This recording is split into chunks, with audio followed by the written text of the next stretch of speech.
So hello guys, আসসালামু আলাইকুম। তো এটা আমার মেইনলি গ্রাফিক ডিজাইনের চ্যানেল, কিন্তু গ্রাফিক ডিজাইন করতে হলে আমাদের মেইনলি মূলত আমাদের কম্পিউটারটা শিখতে হবে। এটা আমার প্রথম টিউটোরিয়াল ভিডিও, এবং ইউটিউবেও আমার এটা প্রথম টিউটোরিয়াল ভিডিও হবে। যদি কোনো ভুল হয়ে থাকে ক্ষমাসুন্দর দৃষ্টিতে দেখবেন, এবং কোনো কিছু যদি আপনাদের সমস্যা থাকে আমাকে অবশ্যই কমেন্টে জানাবেন। আজকে আপনাদের বেসিক কম্পিউটার নিয়ে আমি আলোচনা করব, এবং কম্পিউটার সম্পর্কে কিছু মৌলিক ধারণা দেওয়ার চেষ্টা করব ইনশাল্লাহ। তো শুরু করা যাক। সো কম্পিউটারের ক্ষেত্রে যেটা আমাদের জানতে হবে বা না জানলেই নয়, সেগুলো হচ্ছে গিয়া পার্টস অফ কম্পিউটার। একটা কম্পিউটারে কি কি পার্টস থাকে আসলে? একটা কম্পিউটারের মধ্যে থাকে মনিটর এবং computer case, laptop, CPU, motherboard, hard disk, GPU, power supply, speaker, printer, mouse.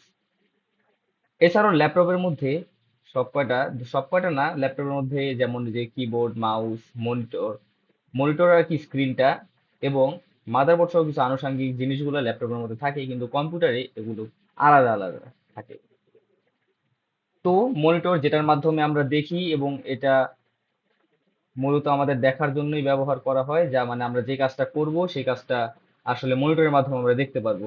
Keyboard, এটা দিয়ে আমরা লিখতে পারবো, এবং কিবোর্ড হচ্ছে একটা ইনপুট ডিভাইস। এরপর হচ্ছে গিয়া কম্পিউটার কেস। কম্পিউটার কেস এটার মধ্যেই মূলত আমাদের processor, motherboard, GPU, hard disk, এছাড়াও এসএসডি, পাওয়ার সাপ্লাই ইত্যাদি ইত্যাদি এটার ভিতরে থাকে। এবং কম্পিউটার কেসটা এবং এটাকে সেন্ট্রাল প্রসেসিং ইউনিটও বলা হয়। এছাড়াও রয়েছে আমাদের মাদারবোর্ড, প্রসেসরটা মেনলি মাদারবোর্ডে থাকে। এছাড়াও র্যাম একটা আছে, র্যামও মাদারবোর্ডে থাকে। এছাড়াও রয়েছে hard disk, GPU. Hard disk হলো গিয়া একটা স্টোরেজ ডিভাইস, যেরকম আমরা মোবাইলে রম বলি, ঠিক তেরকমই কম্পিউটারে এটা হচ্ছে গিয়া স্টোরেজ ডিভাইস হিসাবে কাজ করে। জিপিইউ কার্ড, এটা হচ্ছে গিয়া গ্রাফিক্স কার্ড। মেনলি গ্রাফিক ডিজাইনের জন্য এটি একটি গুরুত্বপূর্ণ ভূমিকা পালন করে, এবং এছাড়াও যারা গেমার তাদের কাছে একটা পরিচিত জিনিস হচ্ছে গিয়া গ্রাফিক্স কার্ড। এরপরে পাওয়ার সাপ্লাই, যেটার মাধ্যমে আমাদের কম্পিউটারে পাওয়ার সাপ্লাই করা হবে। এছাড়াও স্পিকার, এটা একটি আউটপুট ডিভাইস, স্পিকারের মাধ্যমে আমাদের কম্পিউটারের সাউন্ড গুলো বের হবে। প্রিন্টার, প্রিন্টার দিয়ে আমরা কোনো কাগজ দিলে, আমরা যদি কম্পিউটার দিয়ে কোনো ছবি দেই, ধরে নেন যদি আমি এই ছবিটাই প্রিন্ট করতে চাই, তো আমি কমান্ড দেওয়ার মাধ্যমে প্রিন্টার দিয়ে আমি এই ছবিটাকে প্রিন্ট করতে পারি। মাউস, এটিও একটি ইনপুট ডিভাইস, এবং মাউসের মাধ্যমে আমি হচ্ছে গিয়া এই যে যে নড়াচড়া হচ্ছে, এটা হচ্ছে গিয়া কার্সর, এবং এটি মাউসের মাধ্যমে করা হয়ে থাকে। এরপর আসা যাক কম্পিউটারের সেন্ট্রাল প্রসেসিং ইউনিটটা নিয়ে কিছু কথা। এটা হচ্ছে গিয়ে কম্পিউটারের সেন্ট্রাল প্রসেসিং ইউনিট। তো তো এই কেসের মধ্যে আমি যেরকম বললাম, এটার ভিতরে আনুষঙ্গিক বিভিন্ন জিনিস থাকে। তো এই কেসটার মধ্যে একটা সাধারণ বর্ণনা দিয়ে দিই, যে কেসের এই জায়গায় নিচেও বাটন থাকতে পারে এবং উপরেও বাটন থাকতে পারে। এই আসলে কেসের মধ্যে সাধারণত যেগুলা থেকে থাকে সেটা হচ্ছে গিয়ে একটা পাওয়ার বাটন, একটা রিস্টার্ট বাটন, এবং দুইটা অডিও জ্যাক, এবং কিছু ইউএসবি পোর্ট থাকে। এরা সাধারণত কম বেশি সব কয়টাতেই, বা সাধারণত এটা সব কিছুই হয়ে থাকে। বড় বাটনটি মেইনলি পাওয়ার বাটন হিসেবে কাজ করে, যেটা যার মাধ্যমে আমরা কম্পিউটারটি অন করতে পারবো, এবং ছোটটা হচ্ছে রিস্টার্ট বাটন, যার মাধ্যমে কম্পিউটারটা আমরা, আর রিস্টার্ট বলতে কম্পিউটার অন হয়ে আবার অফ হবে এটাকে বোঝাচ্ছে। আবার মানে রিস্টার্টের সাধারণ ধারণা হচ্ছে যে আমার কম্পিউটারটা অন থাকবে, এবং অন থাকার ফলে যদি আমি রিস্টার্ট বাটনটা প্রেস করি, তাহলে কম্পিউটারটা পুনরায় বন্ধ হয়ে আবার অন হবে। এরপর রয়েছে ইউএসবি বা সরি অডিও জ্যাক। অডিও জ্যাকটা হচ্ছে মেইনলি এই যে যে সবুজ বা গ্রিন অডিও জ্যাক দেখতে পারতেছেন, এটা হচ্ছে আমাদের আউট অডিও জ্যাক বা আউটপুট, আমরা হেডফোন এটার মধ্যে ইনসার্ট করব। এবং এটা হচ্ছে গিয়া ইনপুট অডিও জ্যাক, এটার মাধ্যমে আমরা মাইক্রোফোন ইত্যাদি এটিতে ইনসার্ট করব। এরপর রয়েছে কিছু আনুষঙ্গিক ইউএসবি পোর্ট, যেগুলো আমরা বিভিন্ন ইউএসবি তে আর কি বিভিন্ন ইউএসবি যে পোর্ট গুলো আমাদের থাকবে, ওগুলো আমরা আনুষঙ্গিক এখানে দিতে পারবো। এরপর আসা যাক আমাদের এটি, এটা সবার ঘরেই বর্তমানে কম বেশি পাওয়া যায়, এটা হচ্ছে রাউটার। রাউটার, এটার মাধ্যমে মেইনলি ইন্টারনেট, বর্তমানে এটা ছাড়া ডিজিটাল প্রযুক্তি মানে চলেই না বলতে গেলে। তো এটা হচ্ছে রাউটার, এটার সাথে সবাই কম বেশি পরিচিত। এরপরে আসা যাক আমাদের, তো হ্যাঁ এটা নিয়ে তো বললামই, এই যে USB port, start button, restart button, এবং অডিও জ্যাক। এরপরে আমাদের আরেকটা জিনিস যেটা একটা প্রয়োজনীয় জিনিস সেটা হচ্ছে গিয়া আমাদের এই যে আমাদের যে সিপিইউ বক্সের পিছন দিকে আমরা এই জিনিসগুলো দেখতে পারবো, এটা মাদারবোর্ডের একটা অংশ বলতে গেলে। তো এটার সাথে আমরা পরিচিত হয়ে নিই।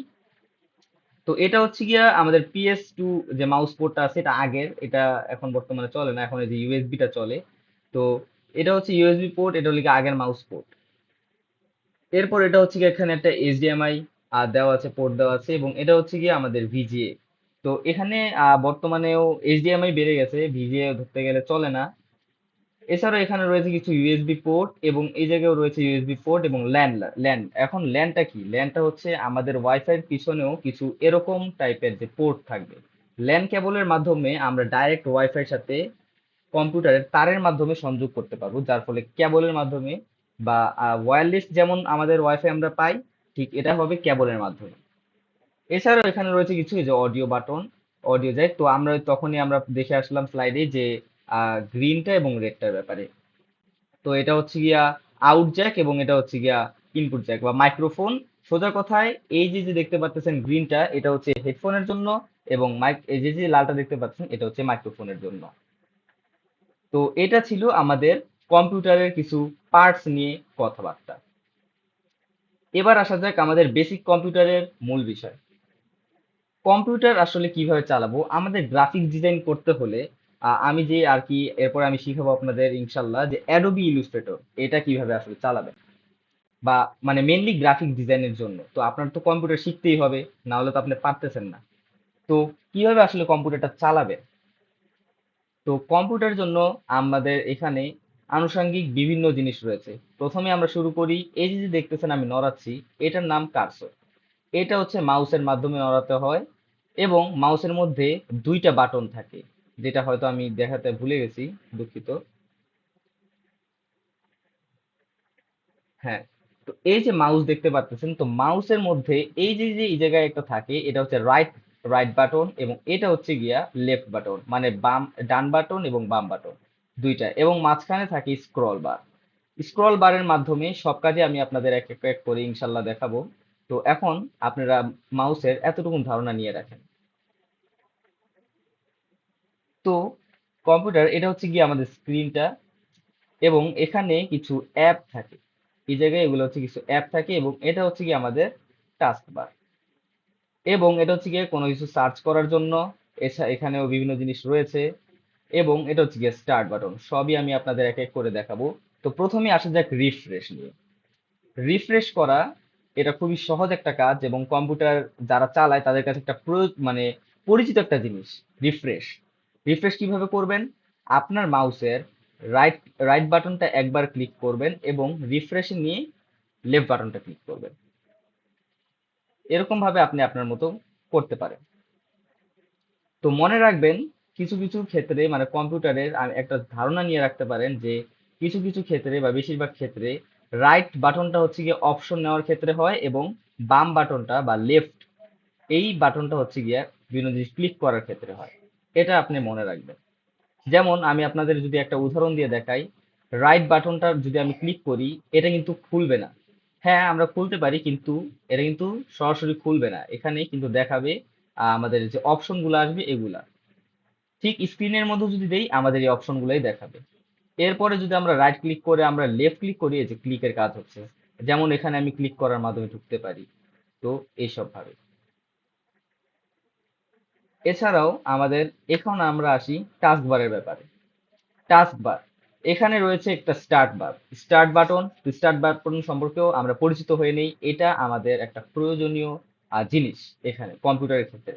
তো স্টার্ট বাটনে যদি আমরা লেফট ক্লিক, আমি আগেই বলেছিলাম যে ক্লিক করার ক্ষেত্রে আমরা লেফট বাটন চাপ দিব।